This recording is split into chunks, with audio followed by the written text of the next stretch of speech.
எனது பெயர் அருட்தந்தை எஸ்.எம். ஆனந்தராஜ், தூய இருதய ஆண்டவர் ஆலய பங்கு தந்தை.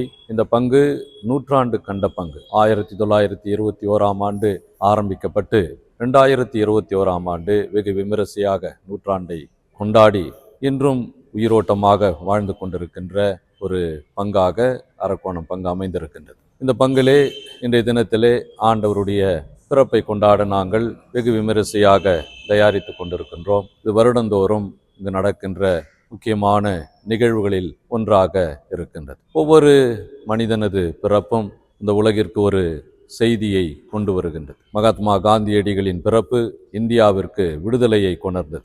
அமெரிக்காவில் மார்ட்டின் லூத்தர் கிங் அவர்களின் பிறப்பு அங்கே கருப்பின மக்களுக்கு விடுதலையை கொடுத்தது. நம்முடைய நாட்டிலே, தமிழ்நாட்டிலே கர்ம வீரர் காமராஜ் அவர்களின் பிறப்பு ஏழை எளிய பிள்ளைகளுக்கு கல்வியை கொடுத்தது. அதே போன்று ஆண்டவர் இயேசுவினுடைய பிறப்பு இந்த உலகிற்கு கொடுத்த செய்தி என்ன?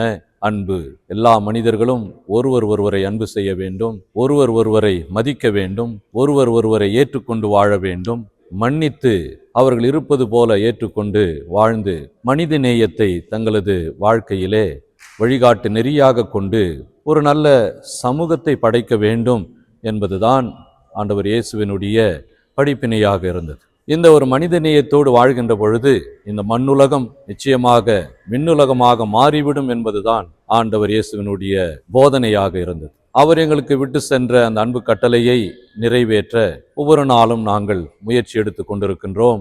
அன்பு என்பது வெறும் வார்த்தைகளால் அல்ல, அது செயல் வடிவம் பெற வேண்டும், செயலில் வெளிப்படுத்தப்பட வேண்டும் என்று அவர் எங்களுக்கு படிப்பித்து விட்டு சென்றிருக்கின்றார். எனவே அந்த அன்பை செயலில் காட்டுகின்ற விதமாக ஏழை எளிய மக்கள், இந்த பங்குகளில் இருக்கின்ற ஏழை எளிய மக்கள், இந்த பங்கையும் சாராத விளிம்பு நிலையில் இருக்கின்ற ஏழை எளிய மக்கள் யாராக இருந்தாலும் அவர்களுக்கு எங்களால் முடிந்த உதவிகளை செய்வதற்கு நாங்கள் வருடம் முழுவதும் முயற்சிகள் எடுக்கின்றோம். குறிப்பாக இந்த கிறிஸ்துமஸ் காலகட்டத்தில் ஆண்டவர் இயேசுவினுடைய அன்பை பிறரோடு, இந்த விளிம்பு நிலை மக்களோடு பகிர்ந்து கொள்ளுகின்ற விதமாக அவர்களுக்கு சிறிய அன்பளிப்புகளை கொடுப்பதை வழக்கமாக செய்து கொண்டிருக்கின்றோம். திஸ் இஸ் அரக்கோணம் வாயிலாக உங்கள் அனைவரையும் சந்திப்பதிலே மிக்க மகிழ்ச்சி கொள்ளுகின்றோம். உங்கள் அனைவருக்கும் ஆண்டவர் இயேசுவினுடைய கிறிஸ்து பிறப்பு நல்வாழ்த்துக்களையும் புத்தாண்டு வாழ்த்துக்களையும் ஜெபங்களையும் தெரிவித்துக் கொள்ளுகின்றோம். நன்றி, வணக்கம்.